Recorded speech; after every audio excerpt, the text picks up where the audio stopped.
Good afternoon to all the dearest one. As we are continuing our the structure of atom chapter, and in each lesson, each video, if you will see, we are covering a very important topic. So this is my request to all the one which are here, that you have to tell to all the children to attend all the classes. I am observing in the beginning, all of you and many children were there in the session and they were enjoying. But nowadays, I think maybe because of many things you are having, or you have started with your exams in your school, whatever. But you have to attend the classes, because if your 11th class is, or your base is not strong, you will not be able to continue very good in 12th. I am telling to you, even in 11th you will face a lot of problems if suppose your base is not strong. And remember well that class 11th, especially the beginning, in the beginning 6 to 5 or 6 to 7 chapters are in that way that they are the backbone of chemistry. If you would not attend these classes like in systematic way, that you are not supposed to leave any class.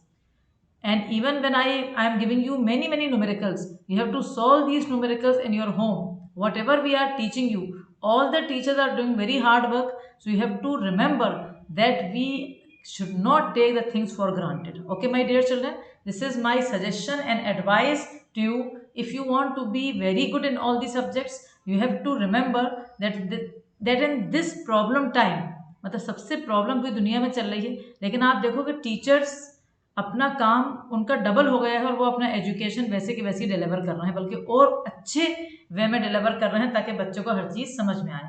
तो ये मेरी request है मेरे प्यारे बच्चों से कि please आप लोग यूट्यूब को मजाक नहीं समझा करो। यूट्यूब पे पूरा एक चैप्टर चल रहा है, इतना इंपॉर्टेंट चैप्टर है, सबसे मेन चैप्टर माना जाता है केमिस्ट्री का। इस चैप्टर पे थर्ड चैप्टर डिपेंड है, इस चैप्टर पे फोर्थ चैप्टर डिपेंड है। तो सबको मतलब कंप्लीट बिल्कुल सोच लो कि एक भी क्लास हम मिस नहीं करेंगे, ठीक है। पिछली क्लास में अगर आपको याद हो तो अपन ने पिछली क्लास में काफ़ी बढ़िया न्यूमेरिकल, एम्पिरिकल और मॉलिक्यूलर फॉर्मूला अपन ने कवर किया था। उसके मैंने आपको बहुत अच्छे न्यूमेरिकल्स करवाए थे, याद है सबको, और परसेंटेज कंपोजिशन भी करा था।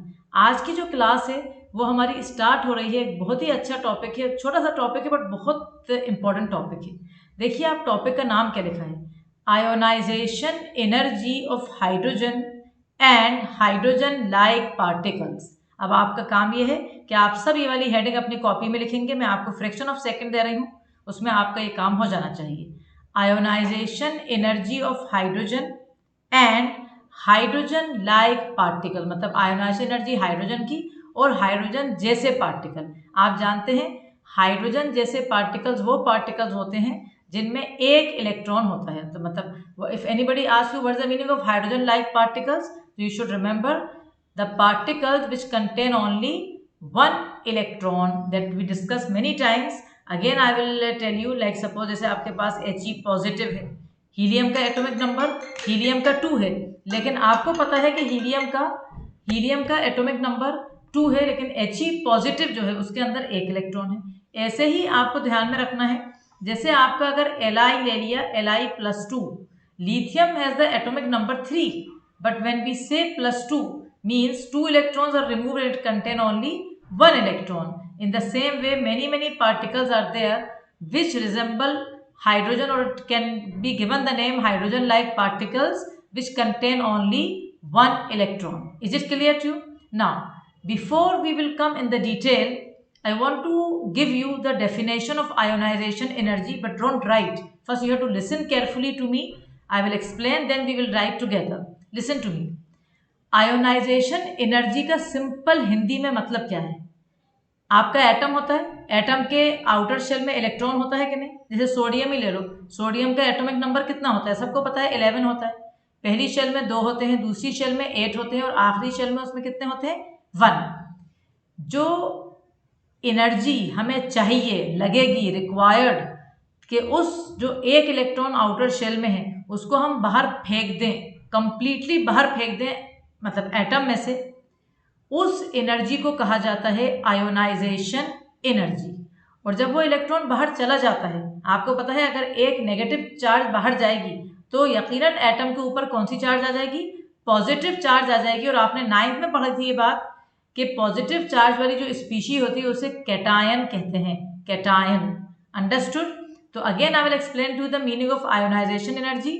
It is the energy required by the atom to remove the outer shell electron completely from the atom and convert the atom into positive ion or into cation. I hope कि कोई भी बच्चा इस class में ऐसा नहीं होगा जिसको ये बात समझ में नहीं आई होगी। यानी इसका एक मैं इक्वेशन लिख के भी बता देती हूँ आपको, ये आप 10th से पढ़ रहे हैं इक्वेशन। देखिए आपके पास Na है, Na का कॉन्फ़िगरेशन पढ़ा था अपन ने 281। जब इसमें से एक इलेक्ट्रॉन चला जाएगा तो ये Na पॉजिटिव बन जाएगा और 1 इलेक्ट्रॉन अपन बाहर कर देंगे और ये 28 हो जाएगा। और आपको क्वेश्चन एक दिमाग में आएगा कि ऐसा हो क्यों रहा है, मतलब क्यों बाहर जा रहा है। जैसे अपन कहीं किसी जगह फंस गए, अपन लिफ्ट में है, जैसे सपोज अपन लिफ्ट में जा रहे हैं तो अपन लिफ्ट से बाहर क्यों जाते हैं। अब कोई ये क्वेश्चन पूछे जैसे कि नहीं आपने तो हमें लिफ्ट में कहा था कि हम 9th फ्लोर पे लिफ्ट में जाएं। अब कोई बंदा 9th फ्लोर में चला गया लिफ्ट में, फर्स्ट फ्लोर से, ग्राउंड फ्लोर से 9th फ्लोर में चला गया, अब वहीं पर खड़ा हुआ है वो पूरे 2 दिन 10 दिन 20 दिन वहीं खड़ा हुआ है, तो कुछ वो अटपटा नहीं लगेगा? लगेगा कि थोड़ा सा कुछ प्रॉब्लम है, मेंटल प्रॉब्लम है उसमें, ताकि वो लिफ्ट के अंदर खड़ा हुआ है। बस बिल्कुल ऐसी ही बात आपके दिमाग में आना चाहिए कि सोडियम अपना इलेक्ट्रॉन क्यों दे रहा है भाई। सोडियम के आउटर शेल में एक इलेक्ट्रॉन है, वो क्यों देना चाह रहा है। रिमेंबर, जब सोडियम अपना एक इलेक्ट्रॉन दे देगा तो उसके आउटर शेल में कितने इलेक्ट्रॉन्स रह जाएंगे? 8। यानी आपने पढ़ा था कि अगर आउटर शेल में 8 इलेक्ट्रॉन्स होते हैं तो वो उसे कौन सा कॉन्फ़िगरेशन कहा जाता है? Stable configuration. यानी सोडियम 281 था उसके पास, वो एक इलेक्ट्रॉन देके 8 हो गए उसके आउटर शेल में, यानी उसका कॉन्फ़िगरेशन किसका हो गया बेटा? Neon. Neon is the noble gas. Her atom दुनिया का चाहता है इलेक्ट्रॉन दे या इलेक्ट्रॉन ले। क्यों चाहता है दे या ले? To acquire stable electronic configuration of the nearest noble gas. क्यों ये सब कर रहा है? ताकि उसका स्टेबल हो जाए। तुम क्यों पढ़ लो कि मुझे पक्का पता है तुम में से किसी को भी शौक नहीं आ रहा पढ़ने का, किसी को नहीं दिल चाह रहा कि देखे वीडियो। सबका मन हो रहा है कि लाओ जी यार, अगर हमें मिला है मोबाइल और अगर हमें मिला है परमिशन के मोबाइल में देखो तो लाओ हम देखें कुछ यूट्यूब पे बढ़िया सा कोई गेम देखें, कुछ गेम खेलें हम, या हम कुछ और करें एक्टिविटीज़। हज़ारों एक्टिविटीज़ हैं जिसमें आपको मज़ा आता है, लेकिन आप वीडियो देख रहे हो क्योंकि आपको डर है अमीना मैडम का भी, और आपको डर है अपने पेरेंट्स का भी, और आपको सबसे बड़ा डर है कि हम स्टेबल होना चाह रहे हैं। आप चाह रहे हो स्टेबल हो, आप चाह रहे हो कि 10 साल बाद आप एक ऐसे कैंडिडेट हो जिसको लोग प्राउडली फील करें कि हाँ भाई ये इंडिया का एक बढ़िया कैंडिडेट है जो कि कुछ कर रहा है दुनिया में। करेक्ट? मतलब why you want to study, why we want to earn money, because you want to be stable. समझ आई? इतनी लंबी कहानी बताई है क्योंकि ये चीज़ बहुत इंपॉर्टेंट है कि क्यों इलेक्ट्रॉन देने लगा भाई। आराम से बैठा हुआ है अपने एटम तो इलेक्ट्रॉन देने लगा, क्यों देने लगा? इसलिए दे रहा है to become stable and to acquire the nearest noble gas configuration. इस केस में किसका आ गया? नियोन का। तो मुझे लग रहा है कि इससे ज़्यादा अच्छा एक्सप्लेनेशन नहीं मिल सकता, इसलिए आपको बहुत अच्छा समझ में आ गया होगा। Now you have to write down the definition together. Right? IE mean ionization energy. What is the meaning of IE? IE stands for ionization energy. So all of you please start writing fast. IE is the energy required. IE is the energy required. Energy जो लगेगी, चाहिए हमें। किसी को अगर बाहर फेंकना है तो एनर्जी लगती है। करेक्ट? किसी को धक्का देकर बाहर निकालना है लिफ्ट में से, अरे भाई निकलो लिफ्ट में से, क्यों खड़े हो गए? तो अपन को एनर्जी चाहिए। ऐसे ही एक जगह रिलीज होती है तो यहाँ पर जिस बच्चे ने रिलीज लिखा उसको 0 मिलेगा। आयोनाइजेशन एनर्जी, इलेक्ट्रॉन को बाहर निकालने के लिए एनर्जी रिक्वायर्ड। तो right, is the energy required, underline required. यहाँ बहुत बच्चे कंफ्यूज हो जाते हैं, रिलीज कहते हैं। Energy required to remove the electron completely from the atom so as to convert it into a positive ion. Energy required to remove the electron में यहाँ एक चीज ऐड कर लो, मैंने ऐड नहीं कर रही। To remove the outer shell electron, यकीनन आउटर शेल वाला ही जाएगा ना, अंदर वाला क्यों जाएगा? अंदर वाला तो स्टेबल है, आराम से बैठा हुआ है। तो it is the energy required to remove the outer shell, कर दो बेटा ये चीज ऐड कर दो please fast. Energy required to remove the outer shell electron completely from the atom so as to convert it into a positive ion, bracket में cation. Positive ion को bracket में क्या लिख रहे हैं? Cation. So I hope that हर बच्चे को समझ में आ गया होगा, और अगर अभी भी नहीं आया तो कमेंट में डाल दो जल्दी से कि मैडम हमें फिर से समझा दो। चलो, अब आप एक बहुत बढ़िया चीज़ पढ़ना है इसके बाद, बहुत ही मज़ा आएगा इस चीज़ को पढ़ने में। मैं बताऊं तुम्हें, बाहर निकालना है हमें, एटम में से इलेक्ट्रॉन को बाहर निकालना है। तो यहाँ पर क्या कॉन्सेप्ट चलता है, जब एटम एनर्जी को एब्जॉर्ब करता है ना, जैसे एटम के अंदर इलेक्ट्रॉन्स हैं, तो इलेक्ट्रॉन ने एनर्जी को एब्जॉर्ब करा। नॉर्मली बेटा इलेक्ट्रॉन, नॉर्मली कहा मैंने, नॉर्मली बेटा इलेक्ट्रॉन ग्राउंड स्टेट में होता है, यानी नॉर्मली अपन कहाँ होते हैं, अपने घर में होते हैं, इधर मारे मारे नहीं फिर रहे होते, करेक्ट क्या नहीं। जैसे अभी तो मजा आया है, जो लोग मारे मारे फिर रहे होते थे कि कभी पता चला इधर बैठे हैं, कभी चला उधर बैठे हैं, कभी 10 बच्चे इधर घूमने चले गए, तो अब सारे लॉकडाउन में कहाँ बैठे हैं, घर में बैठे हैं।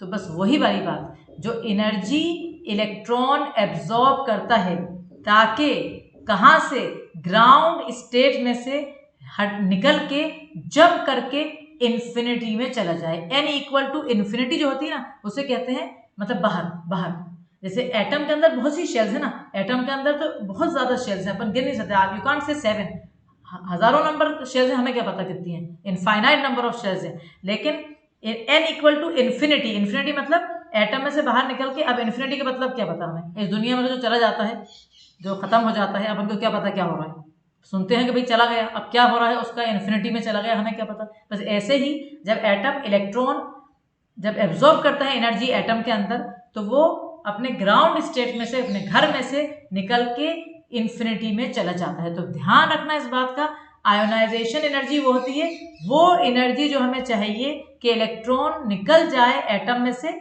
बाहर, बाहर निकल जाए, मतलब n equal to infinity. Understood? So please write down this line. After this definition, you have to start writing from new line. Hurry up. Means that it is the energy. Hurry up. Means that it is the energy absorbed. It is the energy absorbed by the electron. Means that it is the energy absorbed by the electron in the ground state पे underline कर लें आप, क्योंकि ground state से जाता है। इन the ground state मतलब किसी और स्टेट में भी जा सकता है, लेकिन जनरल बात कर रही हूं मैं।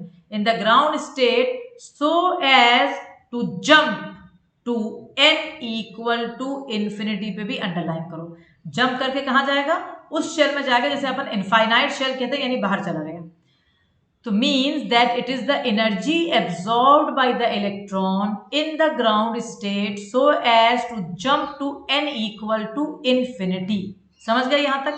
मुझे 100% यकीन है कि आप बहुत अच्छी तरह यहाँ तक आपको हर चीज समझ में आ गई है। Okay my dear, now listen to me very carefully. अब मैं एक फॉर्मूला दे रही हूँ, ध्यान से देखना। ये फॉर्मूला बड़ा अच्छा फॉर्मूला है, इससे बड़ा फायदा होता है, बड़े न्यूमेरिकल सॉल्व होते हैं इस फॉर्मूले से। छोटा सा फॉर्मूला है, देखो अपन ने पढ़ा था बोहर साहब ने, मैं बोहर साहब इसलिए कहूँगी कि बोहर ने बहुत बड़े बड़े काम किए। तो मिस्टर बोहर ने एक बात बताई थी, आपने पोस्टुलेट्स में पढ़ा था कि एटम जब एनर्जी एब्जॉर्ब करता है तो एक शेल से दूसरे शेल में जाता है। तो मैंने वहां तुम्हें ये बात बताई थी, डिफरेंस इन एनर्जी वाला कॉन्सेप्ट बताया था, अगर तुम्हें याद हो। मैंने बताया था डिफरेंस इन एनर्जी होता है वहां। क्या मतलब difference in energy? Difference in energy का मतलब डेल्टा ई, यानी E2 माइनस E1, ये मैंने तुम्हें बताया था, याद है तुम्हें ये बात? तो ये चीज मैंने बताई थी। एक मिनट मैं जरा से इधर कर रही हूँ, क्योंकि हो सकता है कि कभी कभी वो फेस जब होता है टीचर का तो बच्चे को दिखता नहीं है, तो बच्चा परेशान होता है, तो इसलिए मैं थोड़ा सा ऊपर भी कर रही हूँ। जिसका छूट गया है बाय द वे तो लिख लेगा। अब मैं ध्यान रखूंगी आगे जब न्यूमेरिकल सॉल्व करूंगी तो उस साइड नहीं लिखूंगी, है ना। तो ये तो हो गया ना, ये तो सबने लिख लिया। अब इसके बाद ये भी लिख लिया होगा, अगर नहीं लिखा है तो थोड़ा सा मैंने ऊपर कर दिया, ठीक है। अब ध्यान से सुने मेरी बात, बहुत ध्यान से। क्या मैं आपसे बोल रही हूँ, डेल्टा ई वाला कॉन्सेप्ट, डेल्टा ई यानी E2 माइनस E1। अगर जैसे सेकंड शेल में है और फर्स्ट शेल में आया तो डेल्टा ई क्या हो जाएगा, E2 माइनस E1। अगर मतलब डेल्टा ई क्या होता है, change in energy. Change in energy equal to energy of the final state minus energy of the initial state. Have you remember this? Again I will repeat. Delta E means change in energy. What is the meaning or what is the formula of change in energy? Change in energy equal to energy of the final state minus energy of the initial state. तो देखो जब ionisation energy का बेटा concept आएगा, ionisation energy, अभी हमने बताया तुम्हें आयोनाइजेशन एनर्जी में फाइनल स्टेट क्या है, इन्फिनिटी। मतलब एटम कौन सी शेल में है, बिल्कुल आखिरी शेल जिसके पास से वो बाहर निकल गया, ई इन्फिनिटी। तो हमेशा याद रखोगे, हमेशा IE जब कहा जाएगा, जब आयोनाइजेशन एनर्जी कहा जाएगा, तो आखिरी शेल में क्या लिखोगे, E इन्फिनिटी माइनस E1। अब आप कहोगे मैडम E1 हमेशा रहेगा, नहीं ऐसा नहीं है, हमेशा नहीं रहेगा। कभी कभी वो क्वेश्चन में कह देता है कि इलेक्ट्रॉन फोर्थ शेल में है और उसको तुम्हें आयोनाइज करना है, तो उस वक्त E इन्फिनिटी माइनस E4 हो जाएगा।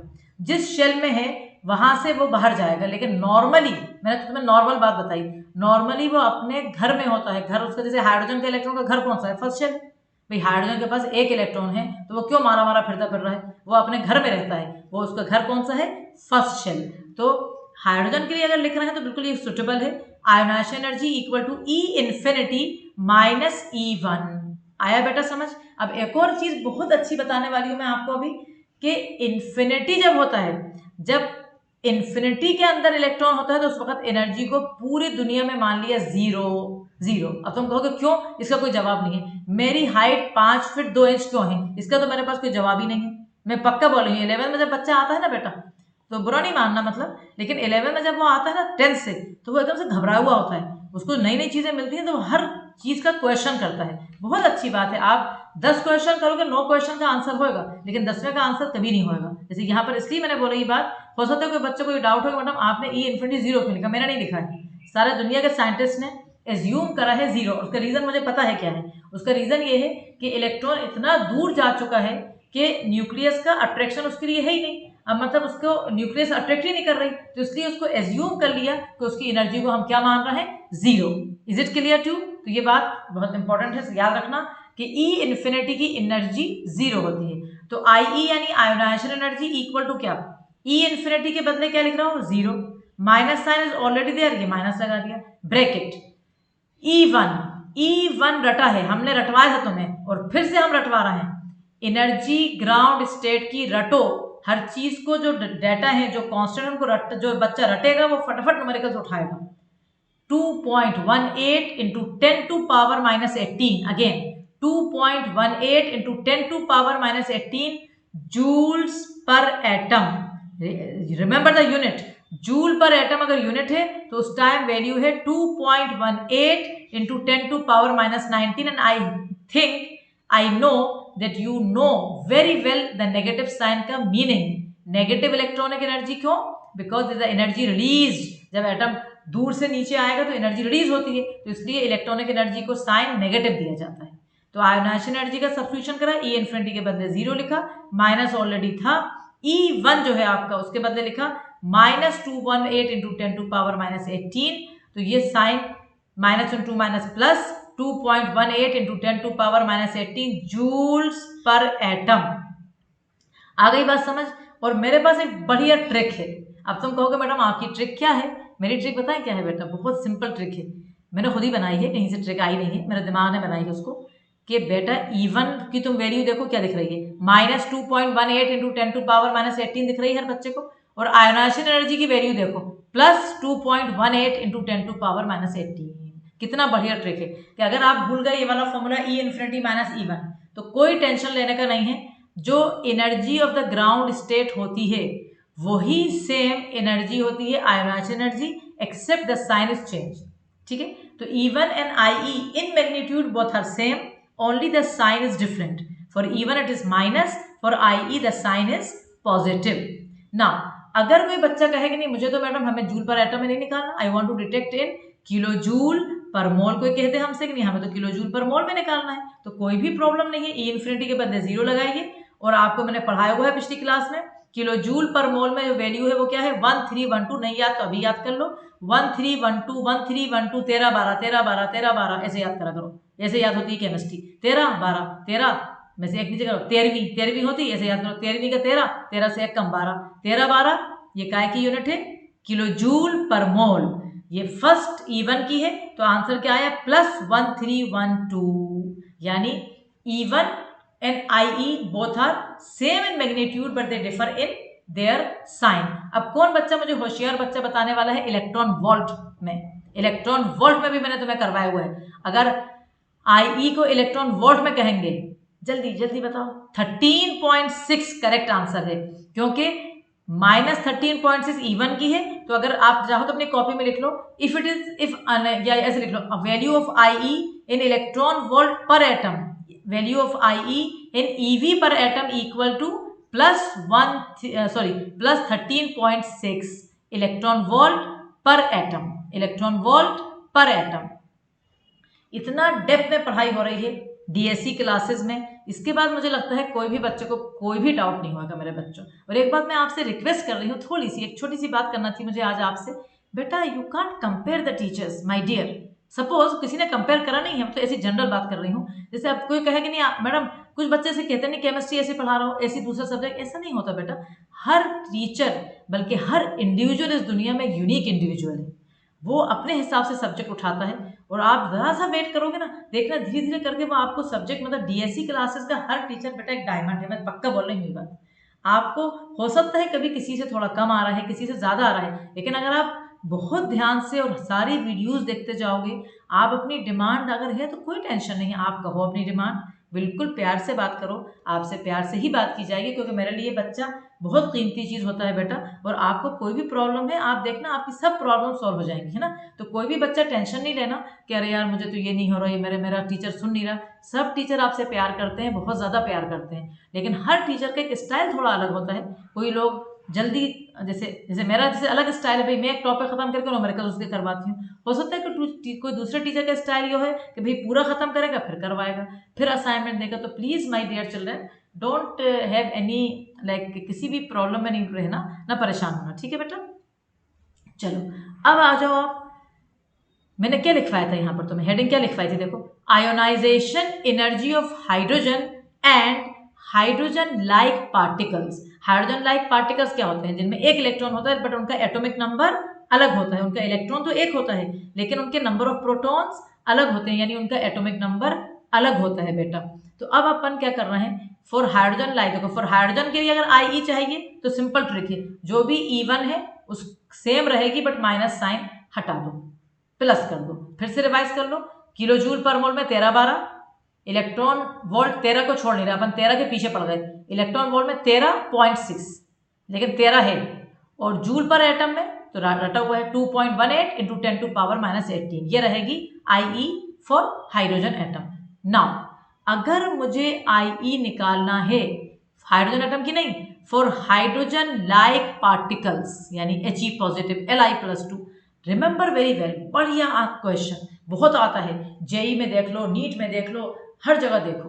एक बच्चे ने मुझसे कल एक क्वेश्चन पूछा, आप लोग बहुत बच्चे हो, छोटे बच्चे हो अभी, असल में आपको बहुत सी चीज़ें समझ नहीं आती, इसलिए मैं आपको बहुत प्यार से समझाना चाहती हूँ। एक बच्चा भी नया एडमिशन, उसने मुझसे पूछा, मैडम आप जो पढ़ा रही हैं वो क्या IIT का है या नीट का है या 11th का है? मैंने कहा मेरे प्यारे बच्चे वो सबका है।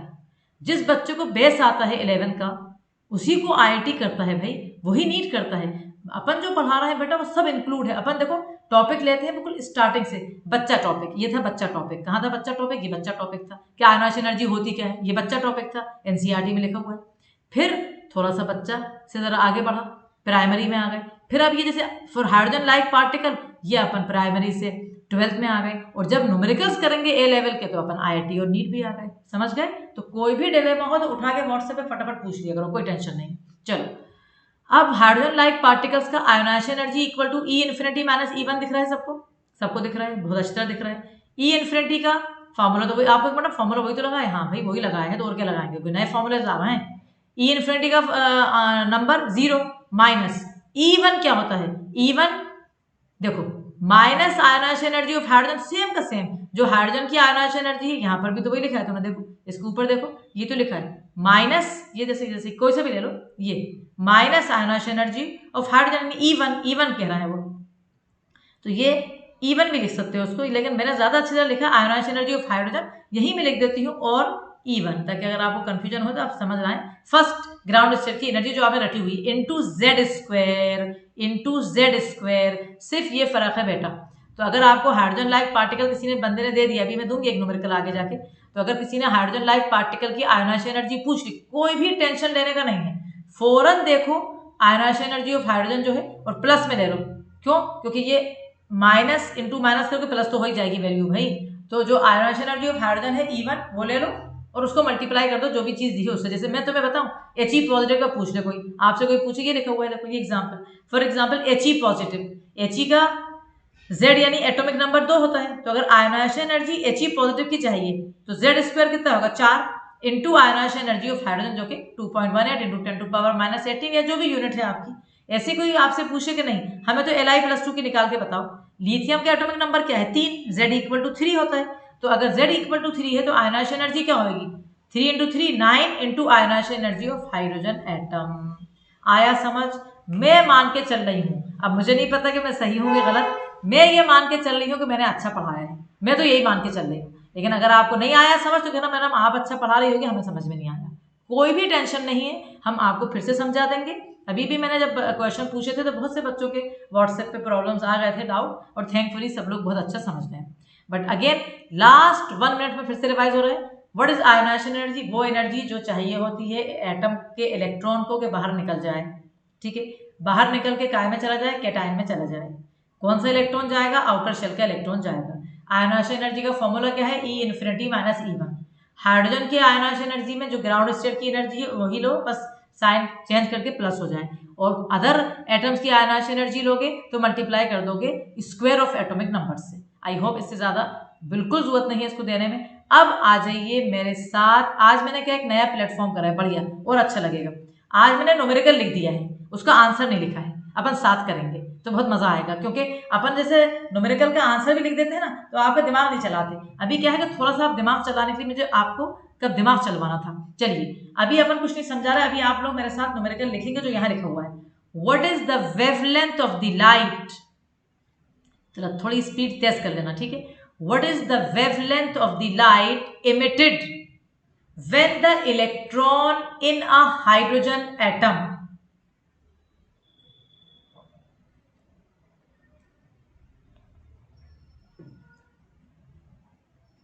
again I will repeat the line.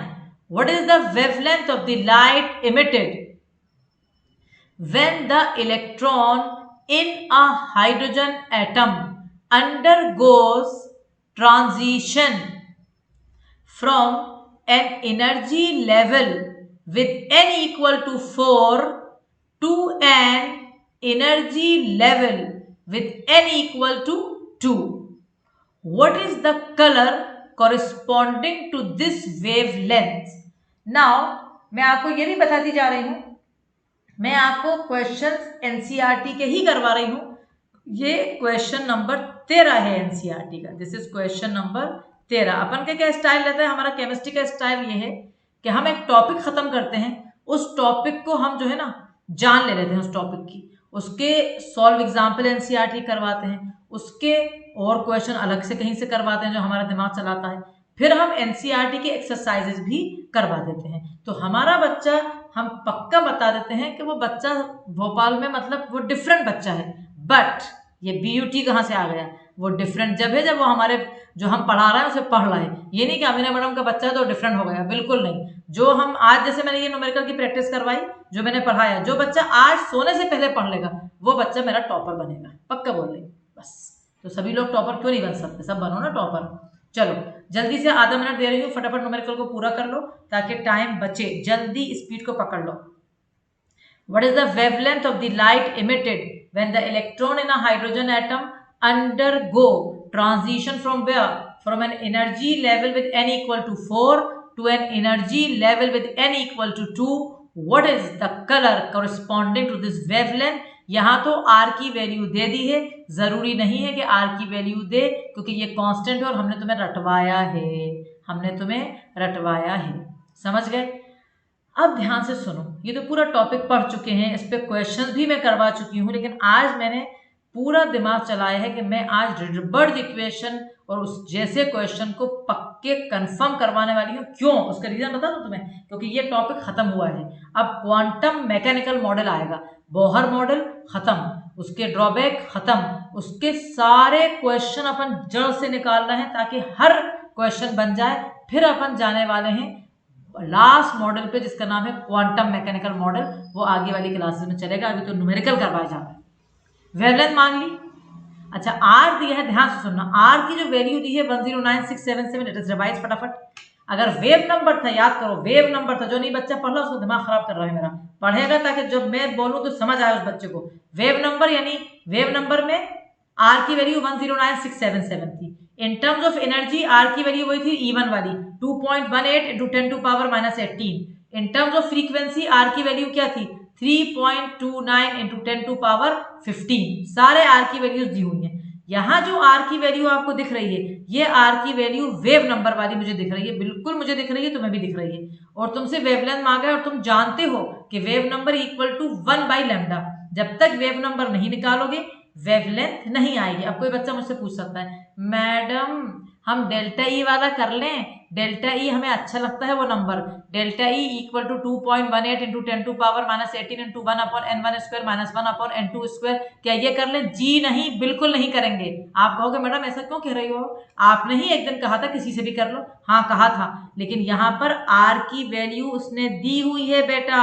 अगर आर की वैल्यू दी हुई है तो only you have to like write the formula in which this value is there. Is it clear? समझ आ गया उठाना कौन सा फॉर्मूला है? Yes, very good. तो अब हम कौन सा फॉर्मूला उठा रहे हैं? हम उठा रहे हैं ये वाला formula mu bar. Mu bar क्या होता है? Equal to 1/λ equal to R यानी 109,677 into 1/n1 square minus 1/n2 square. आप कहोगे मैडम आप z स्क्वायर क्यों नहीं लिख रही? क्योंकि हाइड्रोजन है, हाइड्रोजन में Z1 होता है तो क्या जरूरत पड़ गई कि Z लिख दें बैठ के। सब लोग थोड़ा थोड़ा लिखते जाओ मेरे साथ ताकि अपन साथ साथ ही कर लें। तो म्यू बार इक्वल टू 1/λ, बहुत पहले ये फॉर्मूला पढ़ाया था रेडबर्ज इक्वेशन, और पूरा पूरा साथ पढ़ते जा रहे हो तो सब बनते जा रहे हैं। तो mu bar equal to 1/λ equal to 109,677 into 1/n1 square minus 1/n2 square. Very good. मैंने तुम्हें एक ट्रिक दी थी, मैंने तुम्हें एक बात बताई थी कि n1 हमेशा अपन लेंगे लोअर एनर्जी लेवल। ये ट्रिक दी थी, जो बच्चों ने नहीं पढ़ी है तो अब से याद कर लो। n1 lower energy level, lower energy level कौन सा है 2, और n2 हायर एनर्जी लेवल हमेशा। तो अब अपन सब्स्टिट्यूट कर रहे हैं इसमें। तो हमने ये लिखा म्यू बार इक्वल टू 1/λ, तो पता ही है इसको क्यों लिखे फिर से 109,677 इंटू 1/n1 2 का स्क्वायर 4 माइनस n2 कितना है मेरा 4, 4 का स्क्वायर 16। आया बात समझ? तो 109,677 इंटू 1/4 माइनस 1/16। अब ये तो बहुत ही आसान है, एलसीएम ले लेंगे, एलसीएम 16 आ जाएगा। तो 4 माइनस 1 3/16। 3/16 को जब इस नंबर से मल्टीप्लाई करोगे तो मैं चाह रही हूँ आपका टाइम को बचाना, तो मैं लिख देती हूँ 20564.4 because we can not waste the time in multiplying or dividing because all of us know it. 20564.4 पर सेंटीमीटर, क्योंकि आपको पता है यहाँ यूनिट दी हुई है उसने, पर सेंटीमीटर में ये वाला फॉर्मूला आता है। अभी मैंने क्या निकाला है? अभी अपन सब ने निकाला है म्यू बार, लेकिन उसने हमसे क्या मांगा है? उसने हमसे मांगा है वेवलेंथ। तो बहुत ही आसान है, बट ये मैंने तुम्हें पहले भी बताया था बेटा, मैंने तुम्हें पहले भी बताया था आसान सब कुछ है, लेकिन मुश्किल कहाँ है? सिर्फ डिवीजन या मल्टीप्लिकेशन में, तो वो थोड़ा सा टाइम लगेगा। लेकिन वो तो थर्ड क्लास से पढ़ा रहा है यार, थर्ड क्लास का जो मैथ्स का टीचर था उसने मल्टीप्लाई और डिवाइड करना सिखाया था। तो इतना डरने की जरूरत नहीं है कि डर रहे हैं बैठे। और जैसे बायो वाले बच्चे कहते हैं हम तो बायो वाले हैं, अरे कुछ नहीं हो यार, बायो वाले क्या होता है? अभी तक तो मैथ्स वाले और बायो वाले थे 10th तक, तब कोई बायो वाले हो गए, कोई बायो वाले नहीं हो, सब बढ़िया और बहुत परफेक्ट हो। 1/λ, तो लैम्डा क्या होएगा? लैम्डा इक्वल टू 1/म्यू बार, यानी लैम्डा इक्वल टू 1/दिस नंबर, द नंबर इज 20564.4। इसके लिए आसानी बता रही हूँ, जैसे अगर ये नंबर आ रहा है तो तुम 20564 ले लो, 0.4 को छोड़ दो, क्योंकि वो मतलब कोई प्रॉब्लम नहीं देगा, तुम्हारा आंसर बिल्कुल सही आएगा। तो तुम्हारा आंसर जब ये करा तो तुम्हारा आंसर आ रहा है इसका, यहाँ लिख रही हूँ मैं answer 486 into 10 to power -7 centimetre. ठीक है, ये हमारा वेवलेंथ आ गई। तो उसने हमसे वेवलेंथ पूछी है, हमने वेवलेंथ निकाल दी। अब एक प्रॉब्लम जरा सी आ रही है, जो बच्चे बड़े परेशान होंगे कि मैडम ऐसे तो हम हजारों कलर तो याद नहीं कर सकते। सही बात है, हम भी कह रहे हैं कि हजारों कलर तो याद नहीं कर सकते भाई, कोई भी नहीं कर सकता, लेकिन एक ट्रिक है बढ़िया जिससे कलर निकल जाएगा, जिससे आप सोचोगे करे यार मैडम हमारा कलर कैसे निकल गया, बहुत बढ़िया निकल जाएगी। ट्रिक है वो, क्या ट्रिक है? इसको बेटा नैनोमीटर में कन्वर्ट कर ले तू। कैसे? 10 टू पावर -7 सेंटीमीटर को अगर मीटर में करना है तो बताओ क्या हो जाएगा? 10 टू पावर - सेंटीमीटर, एक मीटर में कितने सेंटीमीटर होते हैं? 100 सेंटीमीटर होते हैं, सबको पता है। तो अगर मैं मीटर से सेंटीमीटर में ले जा रही हूँ तो मल्टीप्लाई बाई 100 करूंगी, लेकिन सेंटीमीटर से मीटर में ले जा रही हूँ तो डिवाइड बाई 100 करूंगी। तो आप डिवाइड अगर 100 से करोगे, मैं सुनना, कुछ लिखना नहीं, अगर डिवाइड 100 से करोगे यानी डिवाइड बाई 10 टू पावर 2 तो वो ऊपर जाएगा 10 टू पावर -2 यानी कितना हो जाएगा 10 टू पावर -9। तो अगर मैं इसको लिख रही हूँ 486 इंटू 10 टू पावर -9 मीटर, तो कोई इशू तो नहीं है। फिर से बता रही हूँ, फिर से सुन लो, अगर हम मीटर से सेंटीमीटर में कन्वर्ट करते हैं, थर्ड क्लास की मैथ्स की बुक में है ये, 1 metre equal to 100 centimetre, but in this case I want to convert from centimetre to metre, तो I have to divide by 100। तो if I divide this number by 100, 100 नीचे आ गया यानी 10 टू पावर 2, वो ऊपर जाकर 10 टू पावर -2 और ऊपर 10 टू पावर -7 ऑलरेडी है, तो ये 10 टू पावर -9 आ जाएगा। आपको मैडम ये सब क्यों कर रही हो? किसने आपसे कहा ये सब करने को? अरे यार हमें वैल्यू पर सेंटीमीटर में दी है, हमने बढ़िया वेवलेंथ सेंटीमीटर में निकाली, अब आप हमारे पीछे पड़ के उसको मीटर में करवाने लगी। बेटा उसका रीजन है, 1 नैनोमीटर में कितने मीटर होते हैं जल्दी बताओ? इन 1 नैनोमीटर में 10 टू पावर -9 मीटर होते हैं, सबको पता है। 1 nanometre equal to 10 to power -9 metre. अगर नैनोमीटर से मीटर में करना है तो 10 टू पावर -9 से मल्टीप्लाई करना है, लेकिन अगर मीटर से नैनोमीटर में करना है तो डिवाइड करना है 10 टू पावर -9 से। अगर ये मीटर से नैनोमीटर में मैंने करा तो इसको डिवाइड कर दिया 10 टू पावर -9 से, 10 टू पावर -9 ऊपर और नीचे 10 टू पावर -9 कैंसिल हो जाएगा, तो आंसर क्या में आएगा 486 nm। What is nm? Nanometre. अब ये सब क्यों कर रहे हैं? पहली बात तो इसलिए कर रहे हैं, कभी कभी बेटा क्वेश्चन में वो बड़ा कंफ्यूज कर देता है बच्चे को। ये क्वेश्चन यूं भी पूछा जाता था और ऑब्जेक्टिव तो बहुत पूछते हैं ऐसे, what is the wavelength of the light in nanometre, बस इतनी सी बात कर देता वो, what is the wavelength of the light in nanometre. आप जान खराब कर लेते, अरे यार पता नहीं कैसा क्वेश्चन दे दिया, क्या करें हम? ऐसा कुछ भी नहीं करें हम हर चीज पढ़ चुके हैं अमीना मैडम से। अमीना मैडम का बच्चा घबराता नहीं है, वो बच्चा हमेशा सॉल्यूशन ढूंढता है अपनी प्रॉब्लम का। क्या है सॉल्यूशन अपनी प्रॉब्लम का? कि हमारा जो आंसर है वो सेंटीमीटर में है। अरे थर्ड वाली मैथ्स की टीचर, हर बच्चा आंख बंद करके सोचो किसने पढ़ाया था, तो याद आ जाएगा कि उन मैडम ने कहा था कि सेंटीमीटर से मीटर में जब करोगे तो डिवाइड कर दो 100 से, तो मीटर में आ गया। और इस साल की मैडम कौन है जो केमिस्ट्री पढ़ा रही हैं? वो अमीना मैडम सामने बैठी है। उन्होंने क्या कहा था कि 1 nanometre equal to 10 to power -9 metre, so 1 metre equal to 10 to power +9, मतलब 1 नैनोमीटर में 10 टू पावर -9 मीटर है, और मुझे मीटर से नैनोमीटर में करना तो मैं डिवाइड करूंगी 10 टू पावर -9 से, दोनों कैंसिल हुए, मेरा आंसर आ गया 486 नैनोमीटर। अब क्या हुआ इससे, पता क्या चला? आप कहोगे मैडम आपने, अगर वो पूछते नैनोमीटर में तो करते, चलो ठीक है, लेकिन हमें कलर से और इससे क्या रिलेशन है? क्या इन दोनों का आपस में रिलेशन है? ये रिलेशन है कि आपको मैंने एक जनरल बात बताई थी, VIBGYOR. You remember what is VIBGYOR? क्या होता है VIBGYOR? Splitting of the colours from violet to red, and I told you कि जो वेवलेंथ है वो जाती है वायलेट से रेड तक। रेड का नियरली 700 होता है और शुरू होता है 400 से, तो ये 400 के करीब है, तो कलर आ रहा है किस शेड में? ब्लू। तो इसका कलर आएगा, क्योंकि कलर पूछा है उसने, वो कलर आ रहा है ब्लू। समझ आई? कितना प्यारा क्वेश्चन है, उसको पढ़ाया और करवाया कितना सिस्टमेटिक वे में है कि कोई भी बच्चा नहीं भूल सकता।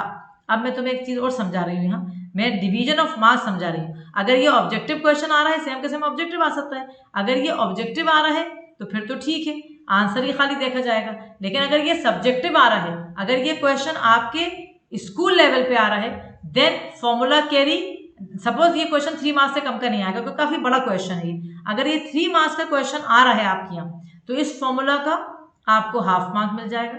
ठीक है, ये लिखने का, इसलिए फॉर्मूला कभी नहीं छोड़ना। वेव नंबर निकालने का और ये सब्स्टिट्यूशन करने का, ये मिला के 1/2 और ये मिला के हाफ, तो इस तरह से ये 1.5 यहाँ मिल गए। फिर आपने ये वाला फॉर्मूला निकाला, म्यू बार 1/λ, ये हाफ यहाँ मिला। ठीक है बेटा, फिर ये आखिरी आंसर का यहाँ से हाफ मिला। ये हो गए, कितने हो गए? 1, ये 2, ये हाफ, और ब्लू कलर लिखने का again you will be getting half. This is the division given by CBSE। ये बाहर, मतलब ये जो अपनी कॉपी चेक होती है ना, बोर्ड में भी इस तरह से होती है। हम लोग भी, हर टीचर स्कूल में इस तरह से कॉपी चेक करता है, तो इसलिए घबराने की बात नहीं होती। अगर फाइनल आंसर गलत है तो पूरे 3 में से 0 नहीं मिलता, आपके स्टेप्स के मार्क्स हमेशा आपके काउंट किए जाते हैं। ठीक है बेटा, I am giving you only half minute to finish writing fast, क्योंकि मैं बहुत धीरे धीरे पढ़ा रही हूँ और आपको यकीनन पूरा आपने न्यूमेरिकल कर लिया है, इसलिए बहुत जल्दी में सिर्फ बहुत तेज कंप्लीट करो ताकि आगे वाला क्वेश्चन अपन फटाफट निपटा लें। और ये जो क्वेश्चन 2 है आपका, ये क्वेश्चन मैं देखूंगी कौन सा क्वेश्चन था ये क्वेश्चन 14 है आपकी किताब का। ये आपकी किताब का क्वेश्चन 14 है। एनसीईआरटी के जो एक्सरसाइजेज हैं उनका ये क्वेश्चन नंबर 14 कर रहा है वो अपन। हो गया फिनिश ये वाला। चलो अब नेक्स्ट क्वेश्चन को जल्दी से आप उतारेंगे मेरे साथ, मैं बोलूंगी आप फटाफट लिखते जाएंगे। How much energy is required, कितनी एनर्जी लगेगी, how much energy is required to ionise. आज का टॉपिक यही है, आज का टॉपिक अमीना मैडम ने क्या पढ़ाया है, आयोनाइजेशन एनर्जी ही पढ़ाई है। How much energy is required to ionise a hydrogen atom if the electron occupies n equal to 5 orbit. Compare your answer with the IE of hydrogen atom. बढ़िया question है, पूरा जो थ्योरी आज पढ़ाई गई थी उसी के ऊपर डिपेक्ट हो रहा है ये क्वेश्चन। हिंदी में इसको समझाऊंगी मैं एक दफा। कितनी एनर्जी लगेगी ताकि हाइड्रोजन के इलेक्ट्रॉन को बाहर फेंक दें। लेकिन देखो मैंने तुमसे वही कहा था, अगर क्वेश्चन में नहीं दिया है तो वो ग्राउंड स्टेट में होगा, लेकिन इस क्वेश्चन में क्या दिया है, वो कौन सी ऑर्बिट में है, 5th ऑर्बिट में है। वो कौन सी ऑर्बिट में है, 5th ऑर्बिट, 5th शेल में चला गया, उचकता हुआ चला गया 5th शेल में। अब 5th शेल में से पूछ रहा है कितनी एनर्जी लगेगी हमें ताकि हम उसे बाहर फेंक दें, आयोनाइज कर दें। तो पहले तो उसने ये कहा, फिर उसने कहा कि जब आप ये वाली एनर्जी निकाल लोगे 5th ऑर्बिट से, आउटर इन्फिनिटी वाली या आयोनाइज करने वाली, फिर आप अपना आंसर को कंपेयर करना ionisation energy of hydrogen atom, जो कि हमारा बच्चा सब बच्चे जानते हैं जो यहाँ बैठे हैं। Ionisation energy of hydrogen atom कितनी है, प्लस 2.18 इंटू 10⁻⁻18 जूल पर atom, plus 1312 kilo joule per mole, plus 13.6 kilo electron volt per atom. Correct. चलो अब अपन पहला पार्ट कर रहे हैं, कितनी एनर्जी लगेगी ताकि हाइड्रोजन एटम को आयोनाइज कर दें जब वो n = 5 में होगा। तो हम हमारा जो क्वेश्चन होगा बेटा, हम उसमें IE लिखेंगे, हमारा IE = E infinity minus E5। Is it clear too? E infinity minus E5। I hope कि इसमें किसी भी बच्चों को प्रॉब्लम नहीं आ रही है, वो बच्चा बहुत सिस्टमेटिक में पढ़ा हुआ है, अभी मैंने पढ़ाया है। अब आ जाओ आगे, IE = E infinity कितना होगा, 0 हो जाएगा, इसमें तो कोई भी टेंशन नहीं है, माइनस यहाँ भी टेंशन नहीं है, यहाँ पर भी कोई भी टेंशन नहीं है। आप टेंशन लेने बैठ जाओ, अरे मैडम हमें आपने तो E1 रटवाया था, हमें E1 होता है 2.18 इंटू 10⁻⁻18, ये तो मेरा E5 है, तो E5 कैसे होगा, ये आप टेंशन बिल्कुल नहीं लोगे। क्यों नहीं लोगे आप ये टेंशन, क्योंकि E5 का आपने पढ़ा हुआ है, मैंने आपको पढ़ाया था रेडियाई और एनर्जी और इत्तेफाक से, मैं इसी वाले 1 नोट में ही मैंने वो पढ़ाया था, ताकि आपको, इसीलिए मैंने दूसरा नोट नहीं बनाया था अभी, ताकि आपको मैं बता पाऊँ न्यूमेरिकल में कि आप डरोगे नहीं। मेरा बच्चा डरता नहीं है, वो सिर्फ देखता है कि क्या करना है। ये देखो क्या बताया था बच्चे, देखो En, what is En, energy of any state, जैसे अब ये 5 वाली फॉर्मूला -2.18 इंटू 10⁻⁻18 इंटू Z², कोई परेशानी है ही नहीं, हाइड्रोजन का तो बनी है, डिवाइडेड बाई n², n मेरा 5 है यानी 25। समझ आ गया?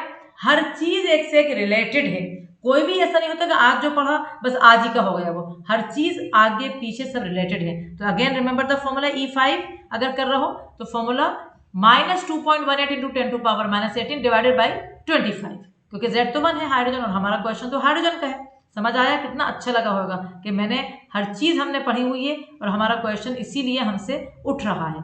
चलिए तो अब आप देखेंगे ionisation energy equal to 0 minus 5 के लिए हम क्या लिख रहे हैं बेटा, यहाँ लिख रहे हैं हम आंसर -2.18 इंटू 10⁻⁻18 डिवाइडेड बाई 25। आ गई बात समझ? तो ये plus minus into minus plus हो गया, और अब मेरा आंसर आएगा इसका आंसर आ रहा है 8.72 इंटू 10⁻⁻20 जूल। यहाँ लिख देती हूँ आंसर 8.72 इंटू 10⁻⁻20 जूल। ये आंसर कौन सा है? ये वो एनर्जी है जो लगेगी हमें जब हाइड्रोजन का इलेक्ट्रॉन 5th ऑर्बिट से कहाँ चला गया? बाहर निकल गया, एटम में से बाहर चला गया, ये वो एनर्जी है। अब लेकिन उसने हमसे एक बात और कही, उसने कहा है कंपेयर योर आंसर, अपने आंसर को कंपेयर करो with the ionisation energy of hydrogen atom. Hydrogen की आयोनाइजेशन एनर्जी तो रटी हुई है भाई, प्लस 2.18 इंटू 10⁻18। तो लाओ दोनों को अपन डिवाइड कर लेते हैं, कौन सी बड़ी बात है, लाओ अभी अपन डिवाइड करते हैं, तो कर लेते हैं दोनों को डिवाइड। चलो करते हैं, सेकेंड पार्ट में अपन डिवाइड कर रहे हैं कंपेयर करने के लिए, ठीक है बेटा। तो कंपेयर करने के लिए जब मैंने डिवाइड करा तो मैंने क्या करा, मैंने डेल्टा ई ऐसा कर देते हैं अपन, डेल्टा ई 5 वाली ले लेते हैं पहले, ये या कोई सी भी ले लो जो तुम्हें अच्छी लगे। इसका आंसर कितना आ रहा था? इसका आंसर आ रहा था, एक मिनट बेटा, हाँ, तो इसका डेल्टा ई 1 ले लो जैसे, अपॉन डेल्टा ई 5, यहाँ पर फर्स्ट शेल में से निकली है और यहाँ पर 5 में से निकली है। फर्स्ट शेल का अब एक काम करो, अक्लमंदी है, जैसे आंसर में -20 जूल है, तुम्हारा जो क्वेश्चन है उसमें 2.18 इंटू 10⁻18 है ना। तो अपन जैसे जब आप वो, चलो अभी पहले वैसे लिख लेते हैं, फिर कर लेंगे वरना आप कंफ्यूज होने लोगे। जैसे ये लिखते हैं 2.18 इंटू 10⁻18, ये किसका है बेटा? हाइड्रोजन का। और इसका कितना है? 8.72, या आयोनाइजेशन एनर्जी के ऊपर हाइड्रोजन की, इंटू 10⁻20 जूल, ठीक है। अब ये वाला मैथ्स मुझे लगता है कि मेरे बच्चे इतने बेवकूफ़ नहीं कि उनको ये वाला मैथ्स भी नहीं आता है। ये वाला मैथ्स उनको बहुत बहुत अच्छी तरह आता है, क्योंकि उनको बहुत अच्छी तरह समझाया गया है कि अगर ये दोनों अलग हैं तो यकीनन क्वेश्चन नहीं बनेगा, क्वेश्चन में एक किसी को चेंज करना पड़ेगा। अब कोई बच्चा कहे कि मैडम मुझे कौन सा चेंज करूँ, किसी को भी कर लो, मैंने तुम्हें समझाया था। अगर इसको तुम्हें -18 करना है, सॉरी -20 करना है, यानी तुम क्या कर रहे हो, तुम पावर को कम कर रहे हो ना, -18 से -20 कर रहे हो, तुम पावर को कम कर रहे हो। पावर जब कम करते हैं तो डिजिट कहाँ जाता है? इधर चला जाएगा, ये किधर चला जाएगा? उस साइड चला जाएगा, यानी ये हो जाएगा 2 कम करे तो ये हो जाएगा 0.0218 अपॉन 8.72। तो कुछ भी कर लो, कैसे भी तुम करो, या इसको तुम कर लो, तुम्हें जिसमें मन हो वो कर लो, जब लेकिन आंसर आएगा 25, कैसे भी कर लो कि आंसर 25 आएगा।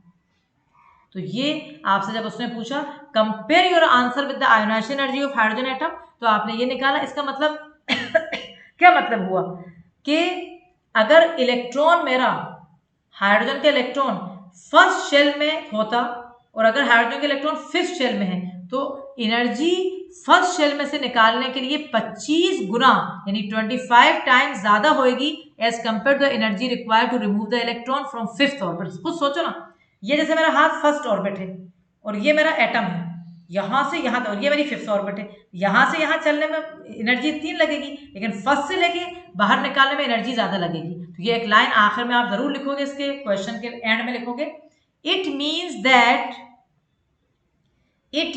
That energy required to remove the electron, it means that energy required to remove the electron from the first orbit, energy required to remove the electron from the first orbit is 25 times more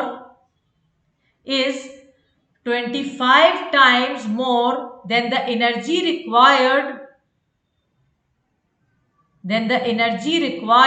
to remove the electron from the first orbit. 25 times more than the energy required to remove the electron from the first orbit. So I hope एक question और कर लेते हैं, अभी 2 ही हुए आज की class में, क्योंकि बहुत समझाने वाली क्लास थी बेटा आज, इसलिए अपन के 2 हुए हैं, कोई टेंशन नहीं लो, अपन 3 कर लेंगे, फिर अगली क्लास में अपन पूरे जितने भी होंगे क्वेश्चन बच्चे हुए वो कर लेंगे, और फिर अपन नया टॉपिक अगर टाइम हो तो कर देंगे, वरना अगली क्लास पूरा फिनिश हो जाएगा ये टॉपिक। बहुत बढ़िया क्वेश्चन है, ये लास्ट क्वेश्चन है आज की क्लास का, जल्दी से लिख लें। व्हाट इज, ये भी बता दूं मैं तुम्हें, ये क्वेश्चन नंबर 15 है बुक का, this is question number 15, please write down fast. What is the maximum number of emission lines, what is the maximum number, यहां लिख लो, अभी नीचे वाले चलो अभी अपन नहीं पढ़ेंगे, लेकिन अभी लिख लो ताकि दिख जाए। What is the maximum number of emission lines obtain when the excited electron excited electron of the hydrogen atom, when the excited electron of the hydrogen atom in n equal to 6, यानी 6 shell में था, बहुत खतरनाक excite था वो, energy उसने बहुत absorb की थी और बिल्कुल एक्साइटेड, जैसे कहते हैं ना गुस्से में अपन बिल्कुल पागल हो रहे हैं, बस चाह रहे हैं कुछ सामने आए तो उसको अपन मतलब फायर कर दें, बिल्कुल ऐसे ही हाइड्रोजन का एटम जो है, जो इलेक्ट्रॉन है वो 6 शेल में बैठा है और बिल्कुल एक्साइटेड है, चाह रहा है कि बस फौरन इमिट करे lines, drops to the ground state. Again, what is the maximum number of emission lines obtained when the excited electron of hydrogen atom in 6 shell n equal to 6 drop to the ground state। चलो बढ़िया question है, इसका मैंने तुम्हें एक formula दिया हुआ है और अगर नहीं याद है या शायद मतलब मुझे तो याद है दिया है, बाय द वे नहीं दिया है कोई टेंशन नहीं लो, मैं तुम्हें एक फॉर्मूला दे रही हूँ, इतना आसान। चलो सब लोग मेरे साथ देखो एक formula, number of emission lines, number of emission lines, जो लाइंस इमिट हो रही है उनका फॉर्मूला बहुत आसान, n into n minus 1 divided by 2। अगर नहीं दिया है तो जहां फॉर्मूला है वहां लिख लेना, और अगर दे दिया है तो बहुत ही अच्छी बात है, याद है आपको, वेरी गुड, तो आप इसको बॉक्स में फिर भी भर लो। Number of emission lines equal to n into n minus 1 by 2, ये नंबर ऑफ इमिशन लाइंस का फॉर्मूला है, n into n minus 1 upon 2।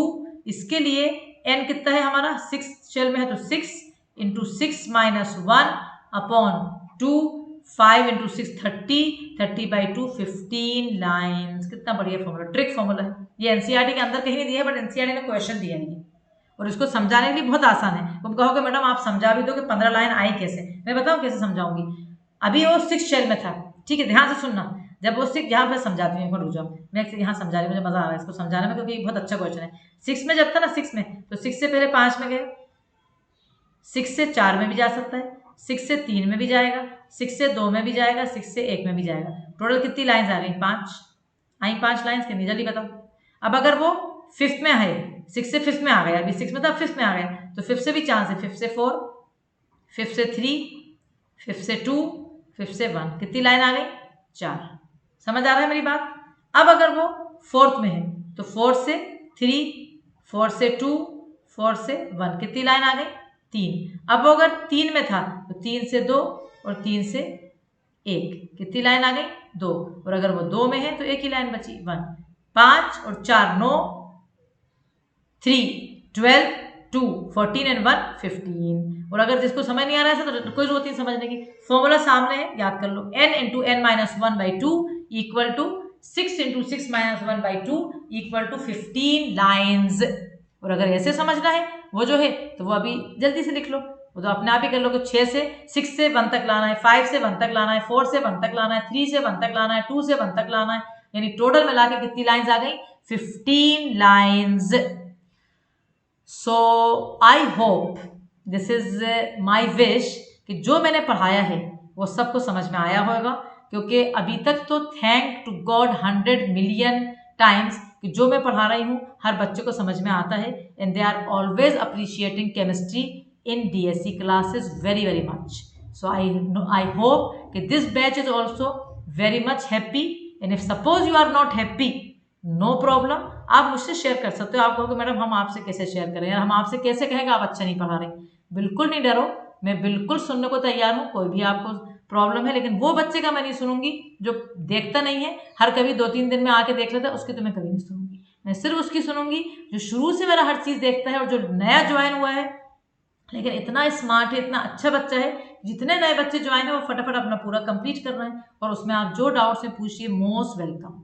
ठीक है, तो with this quote I want to finish the class. Please subscribe the channel, अभी तक नहीं करा है तो प्लीज शेयर इट। आप लोग शेयर नहीं कर रहे हैं लोगों में, जब भी तो मतलब शेयर करोगे तो नॉलेज आपकी कैसे बढ़ेगी। यू शुड शेयर, मैं कर रही हूँ ना शेयर अपनी नॉलेज, आप भी तो शेयर करो। You have to share your knowledge, specially YouTube पे। बाकी तो सब आपका पता ही है, हाइड है वीडियोस, बट यूट्यूब की तो नॉलेज कितना अच्छा चल रहा है, कितने लोग आपसे फायदा उठा सकते हैं इससे, और कितना आपको अंदर से सेटिस्फेक्शन मिलेगा इससे। And like the video, don't forget, and thank also. Thank इसलिए नहीं करिए कि मुझे बहुत फायदा हो जाएगा, आप थैंक यू बोलोगे या मुझे कुछ स्पेशल वो लगेगा, सिर्फ इसलिए कि ये एक बहुत छोटा सा एक टोकन ऑफ लव होता है कि हाँ बच्चे ने आपका काम को अप्रिशिएट करा। So all the best, very very good day, and happy, remain happy, and also remain healthy, and take care of yourself and your parents. Bye bye.